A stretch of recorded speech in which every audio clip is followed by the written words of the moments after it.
Hi friends, I am Ashley. Welcome to Darling Cottage Diary. Today I'm going to be using this antique piano paper. The timestamp on it is 1904, so this is a 120-year-old paper we're going to be working with. I love using these things. I will forever love Amity Bloom for introducing me to them, and I found an antique store close to me that has just a wall filled with these things, so I have a supply of them. But these are basically musical recordings, early musical recordings that you could put inside an automatic piano, and it would play the piano like a giant music box. So it typically brought a lot of musical entertainment to particularly rural places where there were no classically trained pianists. So it's a really good thing, especially for pioneer days.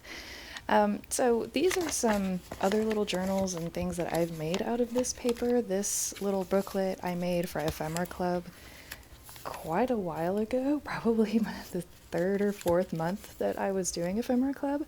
This one is one, I made a series of these to put into my shop also quite a while ago. I'm thinking about putting more in there. It just depends on how much time I have. But I've also used this as a journal. Several of these pages you would have seen in shorts and the like over the last few years. I love this art quote by Georges Pompidou, as art must be discussed, it must be contested, it must be protested. So whenever I start feeling too perfectionistic, I remember that quote and I'm like, just go for it, just go for it. So hopefully that helps you too. Anyway, so I've made these little journals out of this paper, but I really wanted to make a super cute antique floating pocket because I'm sending out some of this paper with Ephemera Club for November. Our theme that everybody voted on was Mama's Parlor, and I feel like this would be something that would be in Mama's parlor. Maybe she always wanted to learn the piano and didn't, but she was able to buy some paper rolls, some piano rolls, and have music playing while she did her homemaking things.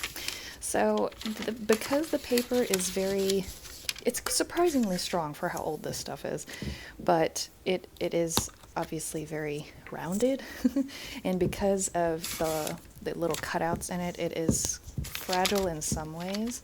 So I've found working with it, it's always better to layer it, fold it and layer it. It helps keep it flat, as well as just giving it some extra strength so that it makes it easier to write on and journal on and do all of the crafty things on it anyway. I've used both glue sticks and a mixture of like a water Elmer's school glue mixture to try to layer it like this. The results are pretty similar and the glue stick is way less messy, so I would recommend that unless you are really thinking you're going to put it through some things. Like if it's a journal cover, probably the Elmer's glue, because it adds a little bit of stiffness to it. But if you're just using it as a pocket or just a page and a signature, definitely it's easier to use the glue stick. So I wanted this to look kind of like a little corset, not really, but just have a little lace peeking through, a little crease, and just give it a little feminine look, because I knew I was going to put this in my traveler's journal. The pages that my mock traveler's journal is the same size. The pieces that I'm sending out with Ephemera Club are going to be this size. I'm not going to be putting it together for everybody because everybody has their own design aesthetics, and it's kind of why I wanted to do a little tutorial so that y'all could have some inspiration for making it fit your journals, because I went with like a light blue with little touches of red and pink with lots of, earth tone, like antique-y kind of sepia tones. So I know not everybody has those those colors in their journal themes. So but the paper itself and some lace, and then of course like Mama's Parlor stickers and all of that will be included in the envelopes. So moving on to the sewing part. Again, I love using stitching in if you've been on my channel, you know I love using stitching, especially in things like pockets and tags and stuff, because I just love how it looks. So, and I like using the zigzag with a contrasting thread because it just adds so much texture, and I am a fool for texture. So if you don't have a sewing machine, obviously you can use glue, you can use staples, you can hand stitch it, you can use double-sided tape, you can use all kinds of things. You can use washi tape in certain ways. You can use fabric with glue. I'll link my no-sew binding method. It's basically just layering and gluing some little fabric strips to use instead of sewing. So I'll link that video above and below as well. So turning this into like an invisible clip pocket, I also have a tutorial on how to make the little bottle, the bottle one I just showed you, and I'll link that one as well. But it's super simple. You just make sure that your outermost layer has the bigger side of the clip on the outside, wherever you want to clip it, either on the top of your page or on the side, and then you cover it with washi tape or other kind of tape. I used washi because that's just what was sitting next to me, but a double-sided tape is even better because it's a lot stronger. So you do that, and then you cover it with whatever embellishment that you want. And I had the hardest time figuring out what embellishment I wanted to use, because I wanted to use a sticker at first, as you'll see, but it ended up being a little too small, and so I kind of went back and used a printable and did some other things to it, and I really like how it ended up turning out.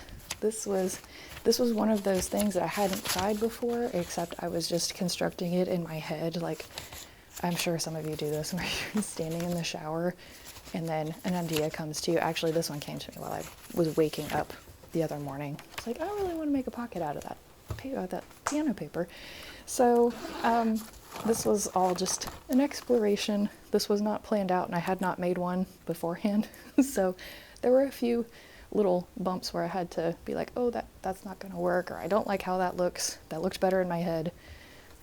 We gotta revisit this.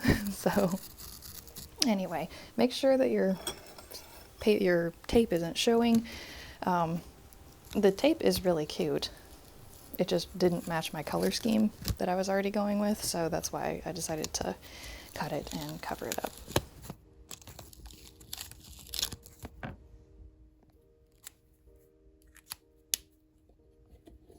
If you've watched my last few videos, you will have seen this little vintage powder box. I found it for $3 at a thrift store, and I'm so enchanted by the coloring and the size, and it's just perfect for holding these little individual stickers. And if you are part of Ephemera Club, I am sorry in advance about the stickers I'm going to be sending out, because my Cricut has been just on the fritz, and I'm about ready to just get rid of it. I'm about ready to sell it because I'm going to banish it to Facebook Marketplace. It is so inconsistent with, it's fine if you're using it just to cut, just to cut something, especially if it's from its own software. But the print and cut, it at this point won't even do it. It cut these that you see on screen. These were my test run. It cut these no problem. No problem. And then I went to make more of them, and I switched paper. It's still washi paper. It's just a different company, because I didn't want to wait 3 months to get the washi paper that I had gotten beforehand and just ran out of. And it printed. I put it in the machine, and it just keeps saying, does not recognize cut lines. It won't even try to cut it. So I'm going to have to probably cut them in just little squares or rectangles and let y'all fussy cut to your content. I realize I end up fussy cutting my own stuff anyway, because I don't like having the white edge on it, but I know some people don't have time for that. Anyway, I don't know how these other sticker makers do it. I have so many sticker designs that I want to start offering on my shop, because I have people asking for them, and I've got to find a manufacturer, I guess. I guess that's how the other sticker people do it. I don't know. This printable is an antique French check, and I'll be sending those as well this month. So I just love the color combinations. The very, very light red, and then just, I love the color. It came out really pretty. So this is just one of those embossing sheets. I think I thrifted this too. I thrifted a lot of my stuff, and I put it through my little embosser machine, and it came out really nicely. Some of the embossing ones don't fit in the cheap machine I got, but this one did really well. So I love the texture. We've established Ashley likes texture, and this is just some acetone based glue. If you are new to paper craft, definitely get some acetone based glue because it does not warp your paper. It dries very, very quickly. Just keep it away from open flames. But it's by far my favorite glue to use working with paper. I like the sticky dots too, the roller dots, but that is the tried and true glue. This is a little antique embosser that my boyfriend found when he was on a trip, and I love using it with vellum because the vellum, the way it bends, it kind of turns it white a little bit, and so it stands out better than if you use a regular paper. So you have kind of the opaque letters and outline of the embossment, and then the rest of it is more clear, and so it really makes the embossing stand out. And the vellum page was from last month, 2 months ago. We had a Marie Antoinette theme, and I had not gotten around to using that piece, so I was very excited. But I wanted something to separate the little clock from the darker color of the lace, and this was what I came up with.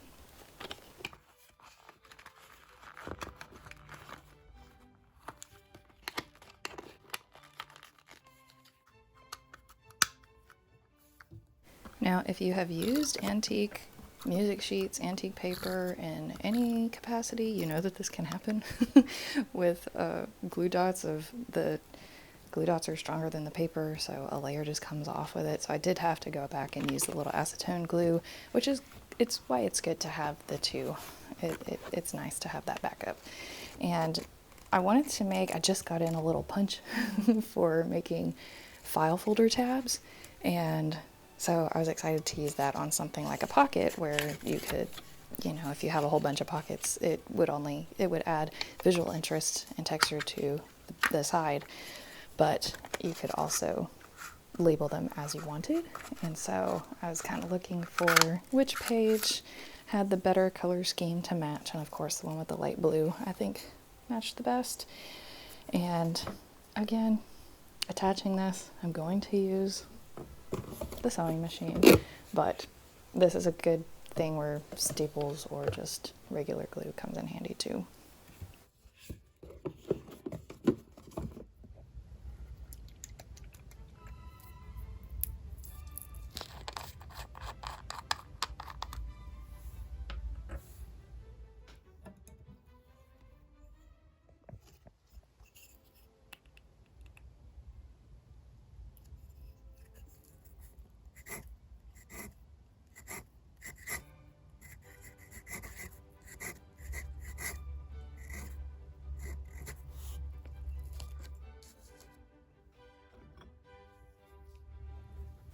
Now, I did not like how that layered threading looked, so I decided to cover it up with this fabric ribbon.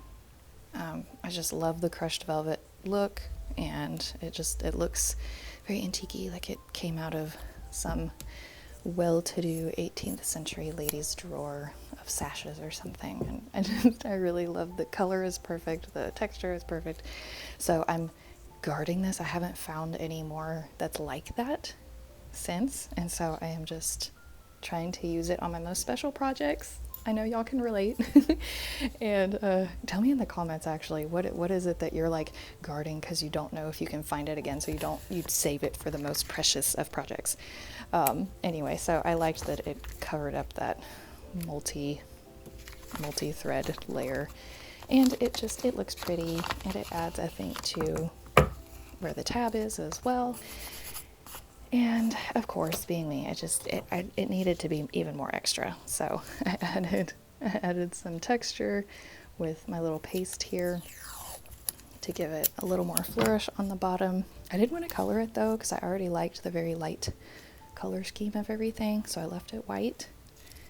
Plus I was kind of running out of time to film, and I filmed this on Thanksgiving morning because I woke up and everybody else was asleep. I was like, I'm gonna get some crafting in.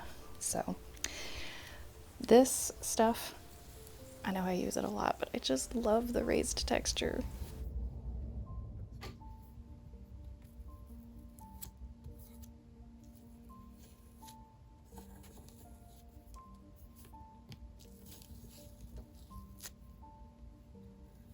I usually use a butter knife, but I ended up switching to this craft knife. I'm not a real artist, y'all. I don't know what these tools are called, but I ended up switching to that because the butter knife is really nice for getting the paste on something and then spreading it out. That flat edge is really nice. So it's a little bit of it got underneath the stencil because I wasn't being super careful, but that's okay.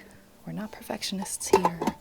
And the clock looked a little dull. I probably should have not used the sheet music. I probably should have used just like a white piece of normal paper, because it kind of muted the colors more than I meant it to. So I thought adding just a little bit of the glitter glue might make it pop a little more, and I think it did. I wish I had kind of had some gold, but the snowflake look kind of helped. It kind of helps like bring out if any of your grandmas had those porcelain antique clocks, or porcelain vintage clocks, you know that the porcelain is very shiny anyway. So, and of course we need a charm. We need a charm to proverbially tie the ribbon on this project, because that's just what we need. That's what my brain said. So I'll just use one of the very, very, very tiny paper clips to add this, so I can move it around as needed, and I'll probably end up using it to help keep the other side closed if I end up filling it too much, as I tend to do once I put actual pictures and ephemera stuff in the pocket. So I figured this was like a backup closure, because I only sewed one side to be open, because I typically, pressed flowers and tickets and stuff that I use in my journals and scrapbooking, they're not uniform in size. So I wanted to have that kind of side open so that it would be comfortably safe once the journal was closed, but it wasn't going to get bent or anything.